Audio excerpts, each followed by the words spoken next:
Alors Michel Lisani, bonjour. Bonsoir. On est ravis de vous accueillir ce soir puisque c'est vous qui avez réalisé les trophées Cotinven 2018. Et très fier d'avoir été choisi pour les réaliser et très fier de participer à cette super soirée dans ce cadre du Negresco vraiment magnifique. Enfin, c'est quelque chose qui évoque pour moi qui choisis comme nom d'artiste Copat, donc quand on passe à table, déjà ici, le Negresco pour moi ça évoque Jacques Maximin, quoi. Je veux dire, c'est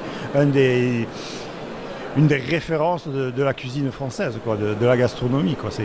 Voilà.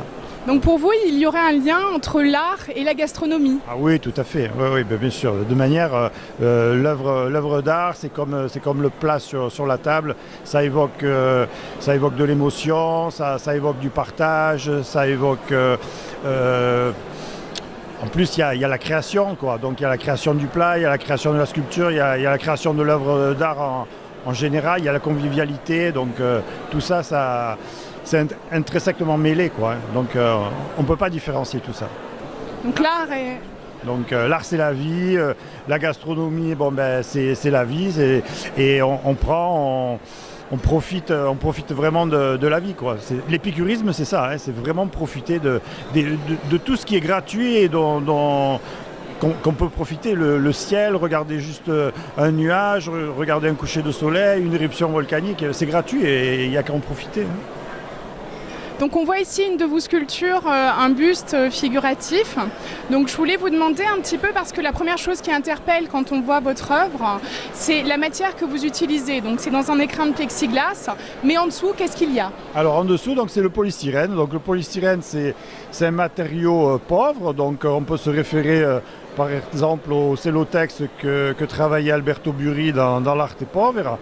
Donc c'est un matériau qui est soustrait aux yeux, qu'on ne montre pas, qu'on cache. Et en fait, on peut, si on est humble par rapport à ce matériau, on peut arriver à faire des choses aussi bien figuratives que abstraites. Et donc là, on a carrément la visualisation. On voit vraiment que c'est du polystyrène qui est calciné. Je suis allé vraiment à la limite. On ne peut pas aller plus loin puisque j'ai même plus laissé de matière pour le fixer sur sa base. Et donc on a été obligé de le fixer avec la personne qui s'occupe de mes plexiglas de grande qualité. On l'a fixé par le dos, quoi, parce qu'on n'avait plus de matière. Donc là, on est allé très très loin. Là, je pense que sur une œuvre comme ça, on ne peut pas aller plus loin, quoi, au niveau de la calcination du polystyrène.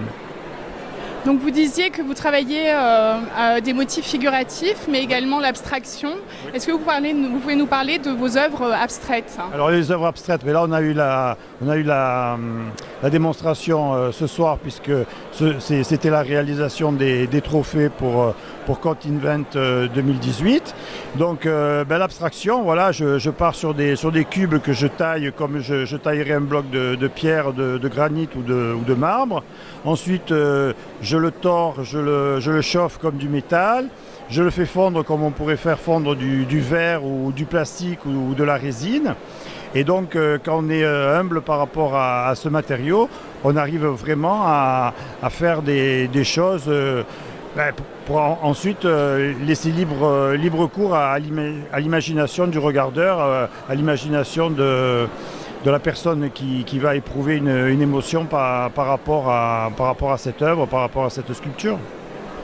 C'est important pour vous de laisser justement la place aux spectateurs dans l'art que vous produisez? Oui, il faut vraiment qu'ils prennent, qu'ils s'évadent. Moi, en fait, tous les collectionneurs, là j'en vois certains là, dans la salle, tous les collectionneurs, ça a toujours été des achats impulsifs, vraiment des coups de cœur. Je veux dire, de temps en temps, je m'amusais, j'avais deux sculptures, puisque je fais les 5 couleurs, hein, rapport aux 5 éléments. Je leur disais, voilà, il y avait 2 bleus, je savais qu'ils voulaient celle-là, je montrais l'autre, ils me disaient, non, je ne veux pas celle-là, je veux celle-ci. Là. Donc c'est vraiment les collectionneurs, enfin les gens qui éprouvent de l'émotion par rapport à ces sculptures, ils veulent vraiment celle-ci et ils ne veulent pas une autre, et sous aucun prétexte, quoi. Je veux dire, c'est vraiment important. Et le coup de cœur, c'est le plus beau, quoi. Quand vous voyez que que par rapport au travail, vous avez quelqu'un qui éprouve une émotion, qui est vraiment... qui rêve, quoi, qui part, quoi, qui part dans, un peu comme moi, quoi, et qui part dans ses rêves, dans les nuages, bon, ben là c'est le bonheur total, quoi. Vous avez commencé par la figuration ou par l'abstraction et je voulais vous demander quels sont les motifs figuratifs que vous développez dans vos sculptures. Ben, j'ai commencé par l'abstraction et je me suis rendu compte qu'en fait l'abstraction, moi je ne pensais pas que c'était aussi réservé à... J'aime pas tellement ce terme là, à une élite, mais disons qu'il faut que les gens, il y ait quand même quelque chose par rapport à l'abstraction.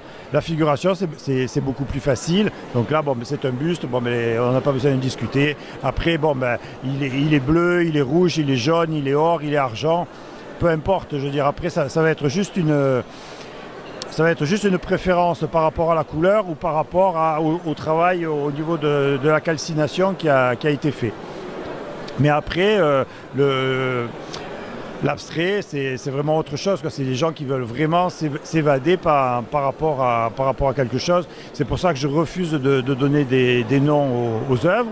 Parce qu'en fait, quand j'ai dit c'est des fleurs marines, on m'a dit c'est des mers. Quand j'ai dit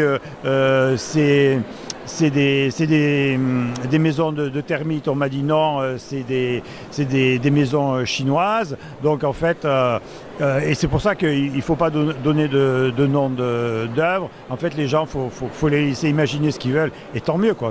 Chacun, justement, imagine ce qu'il a envie.